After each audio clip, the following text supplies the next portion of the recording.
ഇപ്പോൾ ഒരു സമരത്തിലേക്കാണ് പാലക്കാട്ട് യൂത്ത് കോൺഗ്രസിന്റെ ഒരു പ്രതിഷേധം നടക്കുന്നു. രാഹുൽ മാങ്കൂട്ടത്തിൽ, സന്ദീപ് വാര്യർ അടക്കമുള്ളവരാണ്.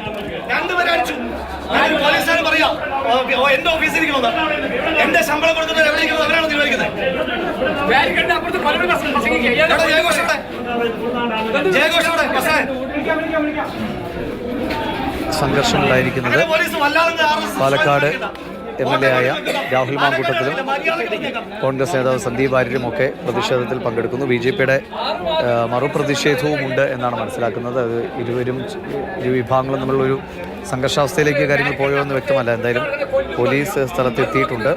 പ്രവർത്തകരെ മർദ്ദിച്ചു എന്നാണ് ഇപ്പോൾ രാഹുൽ മാങ്കൂട്ടത്തിലേക്ക് ഉന്നയിക്കുന്ന പരാതി.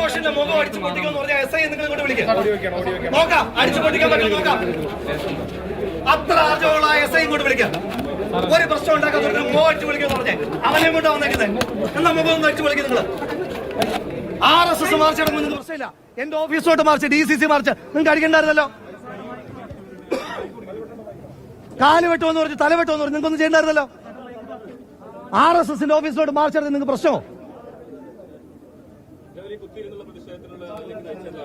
നിങ്ങൾ കണ്ടതാണല്ലോ അവിടെ എന്തായിരുന്നു പ്രകോപനം.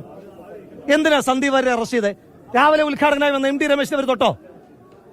സന്ദീപ് വാര്യരെ കൊല്ലുമെന്ന് ബാരിക്കേഡിനപ്പുറത്ത് എന്ന് പറഞ്ഞിട്ട് ഒരുത്തെങ്കിലും അറസ്റ്റ് ചെയ്തോ? നിങ്ങൾ കണ്ടതല്ലേ.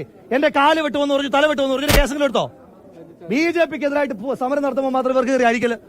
എന്റെ 2 സ്റ്റാഫുകൾ റോഡ് സൈഡിൽ അവരെ അടിച്ചു. സ്റ്റാഫാന്ന് പറഞ്ഞപ്പോൾ പറയാ ആ ഓഫീസിൽ പോയിരിക്കണമെന്ന്. അവരാണോ തീരുമാനിക്കുന്നത് എന്റെ സ്റ്റാഫ് എവിടെ ഇരിക്കണമെന്ന്? അവർ സമരം ചെയ്തെങ്കിലും അടിക്കാൻ പറ്റുള്ളൂ. പാലക്കാട്ടെ പോലീസ് വല്ലാതെ അങ്ങ് ഒരു സംഘിപ്രീണനമുണ്ട്. അത് കൈവച്ചിരുന്നാൽ മതി. മുനിസിപ്പാലിറ്റി മാത്രമേ അവർ ഭരിക്കുന്നുള്ളൂ. മുനിസിപ്പാലിറ്റിയുടെ പരിധിയുള്ള സ്റ്റേഷൻ അവരല്ല ഭരിക്കുന്നത്, RSS അല്ല. മർദ്ദിച്ച പോലീസ് നിങ്ങളിപ്പോ കണ്ടില്ല. എത്ര പോലീസുകാരെ ഞാൻ മാറ്റി വിട്ടു. ഇവരെന്തിനാ ലോ ആൻഡ് ഓർഡർ ഇനാക്ട് ചെയ്യാൻ വരുമ്പോ എന്തുകൊണ്ട് അവർ യൂണിഫോം ഇടാത്തത്? സിവിൽ ഡ്രസ് ഇരിക്കുക.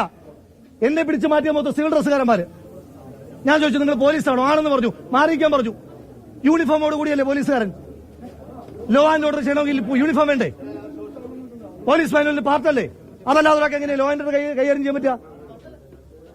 ഇവിടെ കോൺഗ്രസ് സമരം ചെയ്തു കഴിഞ്ഞാൽ കോൺഗ്രസ് CPMന്റെ ഓഫീസിൽ പോയി അവർക്ക് പ്രശ്നമില്ല. ഇനി അതാണെന്ന് വിചാരിക്കണ്ട. കഴിഞ്ഞ ദിവസം ഇവിടെ ഗണേഷ് കുമാർ വന്നു, ഞാനുണ്ടായിരുന്നു, ശ്രീകണ്ഠൻ MP ഉണ്ടായിരുന്നു. ഞങ്ങൾക്കെതിരായിട്ട് പ്രതിഷേധം ഉണ്ടായി. പോലീസ് പ്രശ്നമില്ല. അത് BJPയുടെ പ്രതിഷേധ. പക്ഷെ BJP ഓഫീസോട് ഒരു പ്രതിഷേധം പോയി കഴിഞ്ഞാൽ ഇവർക്ക് അസ്വസ്ഥതയാ. നമുക്ക് നോക്കാം. ഈ സന്ദീപ് ഇപ്പം അവിടെ വലിയൊരു പ്രതിഷേധം നടന്നത് ബാരിക്കേഡിന് മുന്നിൽ തന്നെയായിരുന്നു സന്ദീപ് ഉണ്ടായിരുന്നത്. അതിന് പിന്നാലെ തന്നെ വലിച്ചഴിച്ച് കൊണ്ടുപോകുന്ന സാഹചര്യമൊക്കെ ഉണ്ടായി. എന്താണ് നോക്ക്, ഇവിടെ ഒരു നിയമസഭാംഗത്തിന്റെ പാലക്കാട്ടുകാർ 18,800 വോട്ടിന്റെ ഭൂരിപക്ഷത്തിന് ചരിത്ര വിജയം നൽകിയിട്ടുള്ള ഒരു MLAയുടെ തലയെടുക്കുമെന്ന് പറഞ്ഞിട്ട് ആ പ്രതികൾ മുഴുവൻ അപ്പുറത്തുനിന്ന് ഇപ്പൊ എനിക്കെതിരെയും കൊലവിളിയും ദുരാക്കി നടത്തിയായിരുന്നു. ഇതേ പ്രതികൾ പ്രസംഗിച്ച അതേ ആളുകൾ. അവർക്കെതിരെ ഒരു നടപടിയില്ല. അവർക്കെതിരെ പോലീസ് ആക്ഷൻ ഇല്ല. അപ്പോ ഞാൻ ഈ പാലക്കാട് തന്നെ രാഷ്ട്രീയ പ്രവർത്തനം നടത്തി വളർന്നു വന്നിട്ട് ഒരാളാണ്. ഇവിടുത്തെ BJPക്കാരുടെയും RSSകാരുടെയും ഭീഷണിക്ക് മുന്നിൽ രാഷ്ട്രീയ പ്രവർത്തനം നിർത്താനൊന്നും ഉദ്ദേശിച്ചിട്ടില്ല. അപ്പൊ അങ്ങനെ ഭീഷണിപ്പെടുത്തിക്കൊണ്ട് അതല്ലെങ്കിൽ കൊലവിളി നടത്തിക്കൊണ്ട് കോൺഗ്രസിന്റെ പ്രവർത്തനം അവസാനിപ്പിക്കാം, ഇവിടുത്തെ MLAയുടെ തലയെടുക്കാം എന്നൊക്കെയാണ് വിചാരിച്ചിട്ടുണ്ടെങ്കിൽ അത് ജനങ്ങളെ അണിനിരത്തി പ്രതിരോധിക്കുക എന്നുള്ളതാണ് കോൺഗ്രസിന്റെ നയം. ഇന്ന് വളരെ ജനാധിപത്യപരമായിട്ടുള്ള പ്രതിഷേധമാണ് ഇറങ്ങിയത്. യൂത്ത് കോൺഗ്രസ് നടത്തിയ പ്രതിഷേധത്തിനെതിരെ മനുഷ്യത്വരഹിതമായിട്ടുള്ള ആക്രമണമാണ് പോലീസ് നടത്തിയിട്ടുള്ളത്. വളരെ ക്രൂരമായിട്ടാണ് യൂത്ത് കോൺഗ്രസിന്റെ നേതാക്കന്മാരെ ആക്രമിച്ചിട്ടുള്ളത്, MLAയുടെ സ്റ്റാഫിനെ ആക്രമിച്ചിട്ടുള്ളത്. അപ്പൊ എനിക്കെതിരെ ആക്രമണം ഉണ്ടായി, ജലപീരങ്കി അടിച്ചു. അപ്പൊ ഞാൻ ഉദ്ഘാടകനായി വന്നൊരു പരിപാടിയിൽ എനിക്ക് നേരെ ജലപീരങ്കി പ്രയോഗിച്ചു, എന്നെ വലിച്ചടച്ചു കൊണ്ടുപോയിട്ടാണ് അറസ്റ്റ് ചെയ്തിട്ടുള്ളത്. അപ്പൊ ഇതൊക്കെ സ്വാഭാവികമായിട്ടും കോൺഗ്രസിനോട് നീതി നിഷേധിക്കുകയും അപ്പുറത്ത് സംഘപരിവാറുകാർ എന്ത് അക്രമം കാണിച്ചാലും അവരെ സംരക്ഷിക്കുകയും ചെയ്യുന്ന ഒരു നിലപാട് പാലക്കാട്ടെ പോലീസും പിണറായി വിജയന്റെ പോലീസ് സ്വീകരിക്കുന്നു എന്നുള്ളതാണ് ഏറ്റവും പ്രധാനപ്പെട്ട കാരണം. ഇവിടെ ഇലക്ഷന്റെ സമയത്ത് തന്നെ ഞങ്ങൾ ആരോപിച്ചാണ് ഇത് CJP ആണെന്ന്. CPMന്റെയും BJPയുടെയും ഐക്യമാണ് ഇവിടെ കാണുന്നത്. CPMന്റെ പോലീസ് ഇവിടെ BJPയെ സഹായിക്കുന്നു, സംഘപരിവാറിനെ സഹായിക്കുന്നു, MLAയുടെ തലയെടുക്കുമെന്ന് പറഞ്ഞവന് എല്ലാ സംരക്ഷണവും കൊടുക്കുന്നു. മറുവശത്ത് ജനാധിപത്യപരമായി പ്രതിഷ്ഠിച്ച ആളുകൾക്കെതിരെ രാത്രി ഉപയോഗിക്കുന്നു, ജലപീരങ്കി ഉപയോഗിക്കുന്നു. തീർച്ചയായിട്ടും വലിയ ജനകീയ പ്രതിരോധം ഇനി ഉയർന്നു വരും. ഇത് ജില്ലാ യൂത്ത് കോൺഗ്രസ് പ്രസിഡന്റ് ഒരു SI പറയുക, സമരം നടത്തിക്കൊണ്ടിരിക്കുന്ന ആളോട് പറയാ ഇവിടുന്ന് പോകുന്നതിന് മുന്നേ നിന്റെ മുഖം അടിച്ചു പൊളിക്കുമെന്ന്. ആ പോലീസ് സ്റ്റേഷനിലായിരിക്കുന്നത്. അങ്ങനെ പറഞ്ഞ ആ SIയും അങ്ങനെ ആർജവമുള്ള ഏതെങ്കിലും പോലീസുകാരുടെ വന്നിട്ടും തൊട്ട് നോക്കട്ടെ. അവന്റെ മുഖം വിടിപ്പുണ്ടല്ലോ, ഒന്ന് അടിച്ചു പൊളിച്ചു നോക്കട്ടെ. എന്താ ചെയ്യാൻ പറ്റുക നമുക്കൊന്ന് നോക്കാം. സമരം ചെയ്യുന്നവരോട് അങ്ങനെയാണോ പറയണ്ടേ? മുഖം അടിച്ചു പൊളിക്കുന്നു. എന്നിട്ട് ഇപ്പൊ ഞാൻ ചോദിച്ചു പറയാം അടിച്ചു പൊളിക്കുമെന്ന്. എന്നാ ഞങ്ങൾ വെല്ലുവിളിക്കുക. പുറത്തൊന്നും പോകണ്ട, പോലീസ് സ്റ്റേഷനിലുണ്ട്. ഇവന്റെ മുഖത്തൊന്ന് തൊട്, പിന്നല്ലേ അടിച്ചു പൊളിക്കുന്നു. ഒന്ന് തൊട്ട് കാണിയില്ലേ? ഇവിടെ ഒരു നിയമസഭാ സാമാജികനെതിരെ കൊലവിളി നടത്തി. നിങ്ങളെല്ലാവരും കണ്ടതല്ലേ? നേരെ എത്രയായാലും ഒരു കേസെടുത്തോ? ഇനി ആ വെല്ലുവിളിച്ചവരോട് പറയാ, ഞാൻ പാലക്കാടുണ്ട്, ടൗണിലുണ്ട്, തലയെടുക്കാൻ കൊതിച്ച് നിൽക്കുന്നവർ ഇങ്ങോട്ട് വാ, തലയൊന്ന് എടുത്തു കാണിര്. കാല് വെട്ടുമെന്ന് പറഞ്ഞാൽ ആ കാല് ഉറപ്പിച്ചിട്ട് തന്നെ ഇവിടെ നിൽക്കുന്നത്, ഒന്ന് എടുത്തു കാണിര്. അങ്ങനെ എന്നെ അങ്ങ് ഇല്ലാതാക്കി കഴിഞ്ഞാൽ ഇവിടുത്തെ രാഷ്ട്രീയം തീരുമോ? BJPക്കെതിരായിട്ടുള്ള പോരാട്ടം അവസാനിക്കൂ. ഞാനുമെങ്കിൽ അടുത്ത ആള് വരും. എന്നാ ഇവിടുന്ന് തല കൊയ്തിട്ട് അവര് ബാക്കി ഉണ്ടാക്കട്ടെ.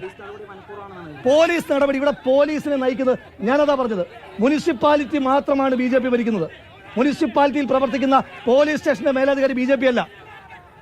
ഞാൻ ചോദിച്ചല്ലോ, ഇവിടെ കഴിഞ്ഞ ദിവസം KB ഗണേഷ് കുമാർ എന്ന് പറഞ്ഞൊരു മന്ത്രി, ആ മന്ത്രി പങ്കെടുക്കുന്ന യോഗത്തിൽ MP-യും MLA-യും പങ്കെടുക്കുന്നു. ഒരു മുന്നറിയിപ്പും ഇല്ലാതെ പെട്ടെന്നുള്ള സമരം. എന്താണ് നമുക്ക് മനസ്സിലായത് പോലുമില്ല. ആ സമരത്തിൽ കേസില്ല, അവിടെ അടിയില്ല, അവിടെ അടിക്കാൻ പോയില്ല. ഇന്നലെ കഴിഞ്ഞ ദിവസം DCC ഓഫീസിലേക്ക് മാർച്ച് നടത്തി. ഒരു BJPയുടെ ഒരു കൊട്ടേഷൻ നേതാവ് പറയുകയാണ്, എന്താണ്, കാലെടുക്കും, പോലീസിന് കേസുണ്ടോ? ഇന്നിപ്പോ വന്നിട്ട് വേറൊരു BJP നേതാവ് പറയുക, തലയെടുക്കും, പോലീസിന് കേസുണ്ടോ? എന്റെ ഓഫീസിന്റെ ഫ്രണ്ട് ഇന്നലെ കോപ്രായം കാണിച്ചു. ലാത്തി ചാർജ് അവിടെ ഉണ്ടായോ? പരാതി കൊടുത്തിട്ടുണ്ട്. ലാത്തി ചാർജ് നടത്തിയോ? ഇവിടെ ബ്ലോക്ക് പ്രസിഡന്റ് പരാതി കൊടുത്ത ആളാണ്. ലാത്തി ചാർജ് ഉണ്ടായോ? DCC ഓഫീസിന് മുന്നിൽ മാർച്ച് നടത്തി, തോന്നിവാസങ്ങൾ മുഴുവൻ കാണിച്ചു. അവിടെ ലാത്തി ചാർജ് ഉണ്ടായോ? BJPക്കെതിരായിട്ട് ഒരാൾ കമാന്ന് രക്ഷമുണ്ടായി പാലക്കാട്ടെ പോലീസ് സമ്മതിക്കത്തില്ലെന്ന് പറഞ്ഞാൽ, എന്നാ പിന്നെ ആ സ്റ്റേഷനിൽ നിന്നിട്ട് സംസാരിക്കാം. എന്താ എടുക്കുക? കേസെടുക്കുക. കേസെന്താ പുത്തരിയ?